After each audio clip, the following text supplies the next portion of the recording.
ಎಲ್ರಿಗೂ ನಮಸ್ಕಾರ ಸ್ನೇಹಿತರೆ. ಮತ್ತೊಮ್ಮೆ ನನ್ನ ಚಾನಲ್ಗೆ ನಿಮ್ಮೆಲ್ಲರಿಗೂ ಮತ್ತೊಮ್ಮೆ ಸ್ವಾಗತ. ಸ್ನೇಹಿತರೆ, ಈ ವರ್ಷ ವರಮಹಾಲಕ್ಷ್ಮಿ ಹಬ್ಬ ಯಾವ ದಿನ ಬಂದಿದೆ, ಪೂಜೆಗೆ ಶುಭ ಸಮಯ ಯಾವುದು, ವರಮಹಾಲಕ್ಷ್ಮಿ ಹಬ್ಬದ ಮಹತ್ವವೇನು, ಈ ಎಲ್ಲ ಮಾಹಿತಿಯನ್ನು ಇವತ್ತಿನ ಈ ವಿಡಿಯೋದಲ್ಲಿ ತಿಳಿಸ್ಕೊಡ್ತೀನಿ. ಬನ್ನಿ ಸ್ನೇಹಿತರೆ. ಅದಕ್ಕಿಂತ ಮುಂಚೆ ಯಾರೆಲ್ಲ ನನ್ನ ಚಾನಲ್ನ ಸಬ್ಸ್ಕ್ರೈಬ್ ಮಾಡದೆ ನೋಡ್ತಿದ್ರು, ಪ್ಲೀಸ್ ದಯವಿಟ್ಟು ಸಬ್ಸ್ಕ್ರೈಬ್ ಮಾಡಿಕೊಂಡು ಸಪೋರ್ಟ್ ಮಾಡಿ. ಪಕ್ಕದಲ್ಲೇ ಕಾಣುವಂಥ ಬೆಲ್ಲೈಕನನ್ನು ಕ್ಲಿಕ್ ಮಾಡಿ ಆಲ್ ಅನ್ನೋ ಆಪ್ಷನ್ನ ಸೆಲೆಕ್ಟ್ ಮಾಡಿ ಸ್ನೇಹಿತರೆ. ನಮ್ಮ ಹಿಂದೂಗಳ ಪಾಲಿನ ಅತ್ಯಂತ ಪವಿತ್ರ ಹಬ್ಬಗಳಲ್ಲಿ ಈ ವರಮಹಾಲಕ್ಷ್ಮಿ ಹಬ್ಬವೂ ಸಹ ಒಂದು. ಈ ವ್ರತವನ್ನು ಆಚರಿಸುವುದರಿಂದ ಸಿರಿ ಸಂಪತ್ತು, ಧನಧಾನ್ಯ ಸಂಪತ್ತು, ಆರೋಗ್ಯ, ಐಶ್ವರ್ಯ, ಸಮೃದ್ಧಿ ವರಗಳನ್ನು ಈ ತಾಯಿ ದಯಪಾಲಿಸುತ್ತಾಳೆ. ಸಾಮಾನ್ಯವಾಗಿ ಈ ಹಬ್ಬವನ್ನು ವಿವಾಹಿತ ಮಹಿಳೆಯರು ಹೆಚ್ಚಾಗಿ ಆಚರಣೆಯನ್ನು ಮಾಡ್ತಾರೆ. ಈ ವ್ರತವನ್ನು ಆಚರಿಸುವುದರಿಂದ ಪತಿಯ ದೀರ್ಘಾಯುಷ್ಯು, ಆರೋಗ್ಯ ಮತ್ತು ಕುಟುಂಬದ ಯೋಗಕ್ಷೇಮ ಹೆಚ್ಚಾಗುತ್ತದೆ. ಮನೆಯಲ್ಲಿ ಸಮೃದ್ಧಿ, ಸಂತೋಷ ಲಭಿಸುತ್ತದೆ.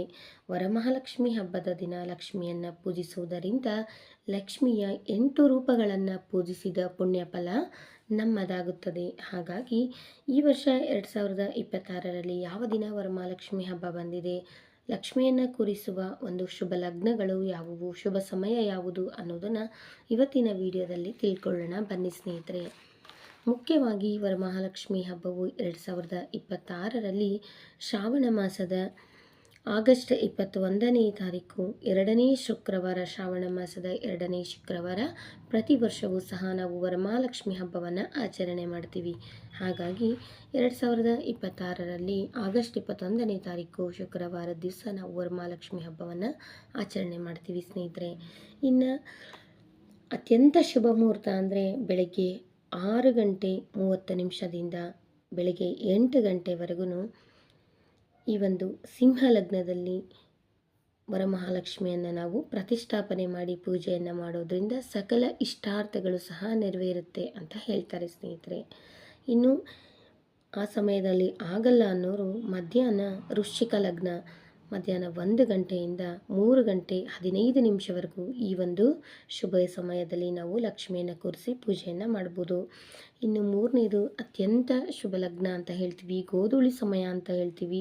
ಸಾಕಷ್ಟು ಜನ ಈ ಒಂದು ಸಮಯದಲ್ಲಿ ಮಹಾಲಕ್ಷ್ಮಿಯನ್ನು ಪೂಜೆ ಮಾಡ್ತೀವಿ ಸ್ನೇಹಿತರೆ. ಆ ಲಗ್ನ ಯಾವುದು ಅಂದರೆ ಕುಂಭಲಗ್ನ.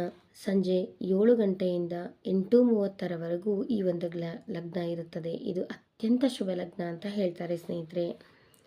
ಇನ್ನು 4ನೆಯ ಲಗ್ನ ಬಂದು ವೃಶ್ಚಿಕ ಲಗ್ನ.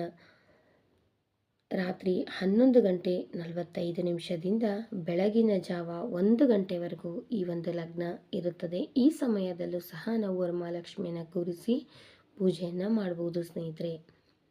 ಸುಖ, ಶಾಂತಿ, ಸಮೃದ್ಧಿಗಾಗಿ ಪ್ರತಿ ವರ್ಷವೂ ಸಹ ವರಮಹಾಲಕ್ಷ್ಮಿಯನ್ನು ಅತ್ಯಂತ ವಿಜೃಂಭಣೆಯಿಂದ ಶುಭ ಲಗ್ನದಲ್ಲಿ ನಾವು ಪೂಜೆಯನ್ನು ಮಾಡೋದ್ರಿಂದ ಸಕಲ ಇಷ್ಟಾರ್ಥಗಳು ಸಹ ನೆರವೇರುತ್ತೆ ಅನ್ನೋದು ಒಂದು ನಂಬಿಕೆ. ಹಾಗಾಗಿ ಈ ವರ್ಷ 2026ರಲ್ಲಿ ಆಗಸ್ಟ್ 21ನೇ ತಾರೀಕು ಶುಕ್ರವಾರ, ಶ್ರಾವಣ ಮಾಸದ 2ನೇ ಶುಕ್ರವಾರ ದಿವಸ ನಾವು ವರಮಹಾಲಕ್ಷ್ಮಿ ಹಬ್ಬವನ್ನು ಆಚರಣೆ ಮಾಡ್ತೀವಿ. ಈ ಒಂದು ವ್ರತವನ್ನು ಆಚರಣೆ ಮಾಡೋದ್ರಿಂದ ಮನೆಯಲ್ಲಿ ಸುಖ, ಶಾಂತಿ, ನೆಮ್ಮದಿ, ಸಂತೋಷ, ಆಯುಷ್ಯು, ಆರೋಗ್ಯ ಅನ್ನೋದು ಲಭಿಸುತ್ತದೆ. ಅಷ್ಟೇ ಅಲ್ಲದೆ ಏಳಿಗೆ ಅನ್ನೋದು ಹೆಚ್ಚಾಗುತ್ತದೆ ಅಂತ ಹೇಳ್ತಾರೆ.